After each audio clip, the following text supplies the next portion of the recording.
Ma'am, आप लोगों को काफी उम्मीदें थी मनीष सिसोदिया को जमानत मिलेगी, लेकिन कोर्ट ने खारिज कर दिया। क्या कुछ कहेंगे आप? देखिए, जो सुप्रीम कोर्ट मनीष सिसोदिया जी की जमानत की हियरिंग जब सुन रहा था, तो सुप्रीम कोर्ट ने काफी तीखी टिप्पणियां ईडी के केस के खिलाफ करी थी। उन्होंने बार बार ये पूछा कि पैसा कहाँ है, मनीष सिसोदिया जी के पास पैसा कहाँ से आया, मनीष सिसोदिया की किसी कंपनी में आया, उनके परिवार में आया, उनके परिवार से जुड़ी हुई कंपनी में आया, लेकिन ईडी कोई भी उसका सबूत सामने नहीं रख पाई।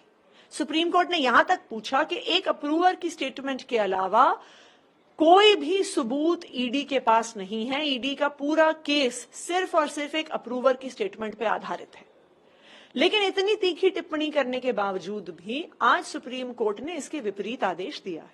हम सुप्रीम कोर्ट का सम्मान करते हैं, लेकिन हम सम्मानपूर्वक सुप्रीम कोर्ट के आदेश से सहमत नहीं हैं।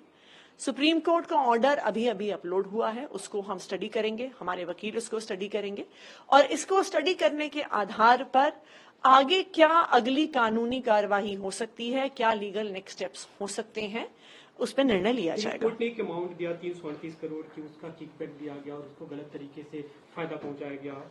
देखिए, ये 338 करोड़ का आंकड़ा तो कहीं पूरी बहस में नहीं आया।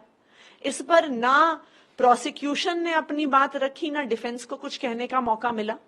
दूसरी बात, ईडी पर जो सवाल सुप्रीम कोर्ट उठा रही थी कि मनीष सिसोदिया के पास कोई पैसा आया क्या, उस सवाल का तो अभी भी जवाब नहीं आया है, क्योंकि ईडी ने कोई सबूत सामने रखा ही नहीं है कि मनीष सिसोदिया के पास कुछ पैसा आया हो, उनके परिवार के पास कुछ पैसा आया हो, उनकी किसी कंपनी के पास कोई पैसा आया हो।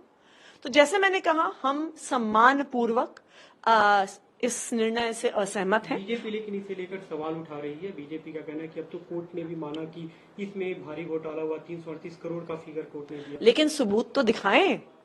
338 करोड़ का सबूत तो ईडी ने भी सामने नहीं रखा है, और मनीष सिसोदिया जी के पास वो 338 करोड़ क्या, 1 करोड़ भी क्या, 1 रुपए भी क्या गया, उसका भी सबूत ईडी ने सामने नहीं रखा है। इसके आधार पे उनका बीजेपी सुधांशु त्रिवेदी ने पीसी की, तो उन्होंने कहा कि अब सीधा एक तरह से निशाने पर अरविंद केजरीवाल है। देखिए, ये तो भारतीय जनता पार्टी चाहती है कि जो कोई भी उनके खिलाफ चुनाव लड़ता है उसको जेल में डाल दो। आम आदमी पार्टी के नेताओं को जेल में डाल दो, डीएमके के नेताओं को जेल में डाल दो, टीएमसी के नेताओं को जेल में डाल दो, कांग्रेस के नेताओं को जेल में डाल दो।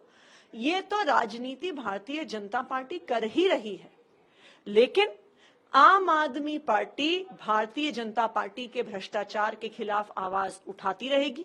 जिस प्रकार से वो संविधान को तोड़ने की, मरोड़ने की, खत्म करने की कोशिश कर रहे हैं, उसके खिलाफ आम आदमी पार्टी आवाज उठाती रहेगी।